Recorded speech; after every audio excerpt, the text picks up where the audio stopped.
अगर वो 72-73 साल के हैं तो वो कुछ भी करेंगे, किसी का भी घूंघट उतार देंगे, किसी का भी हिजाब खींच लेंगे, होंगे मुख्यमंत्री तो क्या हो गया। सच्चर कमेटी की जो सुझाव आई थी यूपीए की सरकार में, एनडीए की सरकार उसको लागू कर रही है और छद्म रूप से जो अल्पसंख्यक वर्ग के गरीब लोगों को या उनकी महिलाओं को उत्थान करने के समय में सिर्फ बात बनाते रहे, आज जब उनको पढ़ा करके लिखा करके और जब आत्मनिर्भर बना करके उनको उनके आत्मविश्वास को समाज के सामने बोले कि हटाओ, जो जितना मैंने सुना हटाओ, सुना है क्या आप देखते नहीं है, आप भी वो गांधी जी के 3 बंदरों में शामिल हैं। मैं तो खुद को भी कह रहा हूं, मीडिया तो हो ही गया है, ना बुरा देखता है, ना बुरा सुनता है, ना बुरा बोलता है। ये आपको वीडियो नहीं दिख रहा है धीरेन्द्र भाई? मैं आपसे अलग कहां हूं? आपके घर की किसी महिला का कोई खींच दे ऐसे घूंघट, क्या करेंगे आप? कोई और आदरणीय मुख्यमंत्री जी जिस समय मुख्यमंत्री को यह विशेषाधिकार किसने दे दिया? वो किसी भी घर की बेटी बहू को ऐसे चेहरा बेनकाब कैसे कर सकता है? कौन से कानून पढ़ा रहे हैं आप मुझे? ये मुख्यमंत्री को कौन सा विशेषाधिकार मिल गया? संदीप जी मुझे बोलने का अवसर दीजिए। जब उन्होंने बोला कि भाई समाज के सामने दिखलाओ आकर के, क्यों दिखलाओ? कौन होते हैं वो? आप कौन होते हैं? राज्य के मुख्यमंत्री राखी सावंत जो पूछ रही हैं, फिर तो कोई किसी की धोती खोलने लग जाए, कच्चे का नाड़ा खोलने लग जाए।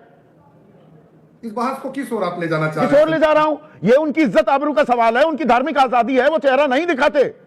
मुझे लगता है कि अगर उस पर आपको गैर मर्द के सामने नहीं दिखाएंगी, संविधान को बदल दो, कानून को बदल दो वरना, और कहो कि हिजाब नहीं चलेगा और घूंघट भी नहीं चलेगा।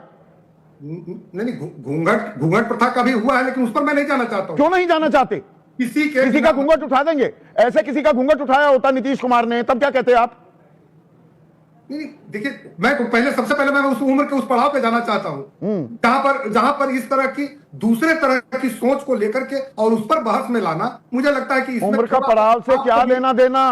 क्या लेना देना उम्र के पड़ाव से? जितनी चर्चाएं टीवी पे लोग कर रहे हैं, मुझे लगता है कि अगर इससे किसी को तकलीफ होगी तो इस तकलीफ को आप और बढ़ाएंगे कि कम करेंगे? कम करेंगे। ये काम, ये जिम्मेदारी नीतीश कुमार की नहीं है। ना माफी मांगेंगे, ना खेद व्यक्त करेंगे। पीछे सम्राट चौधरी बैठे हुए हैं। ये सीधा सीधा मामला outraging the modesty of a woman, एक महिला की गरिमा, आत्मसम्मान के साथ खिलवाड़ का मामला नहीं है। अब वो नौकरी नहीं करने वाली है बेटी, नियुक्ति पत्र ले लिया, नहीं करेगी ज्वाइन वो नौकरी। उनके भाई ने स्वयं किसी, मैं दिखा था कहीं पे उनका एक इंटरव्यू, उन्होंने कहा है कि उनको तकलीफ जरूर है लेकिन कोई गलत चीज ऐसी नहीं थी मुख्यमंत्री। अच्छा, आप ये उम्मीद करते हैं एक लड़की पढ़ी लिखी ऐसे समाज से आने वाली, जहां पढ़ाई लिखाई बहुत कम है, जहां ड्रॉप आउट रेट बहुत ज्यादा है, हायर एजुकेशन में, उच्च शिक्षा में जाती नहीं है, जिस समाज की महिलाएं, वहां उसका चेहरा पर्दानशी, चेहरे को बेपर्दा कर दिया गया, वो परेशान नहीं है और वो सीधे मुख्यमंत्री से सवाल कर लेगी।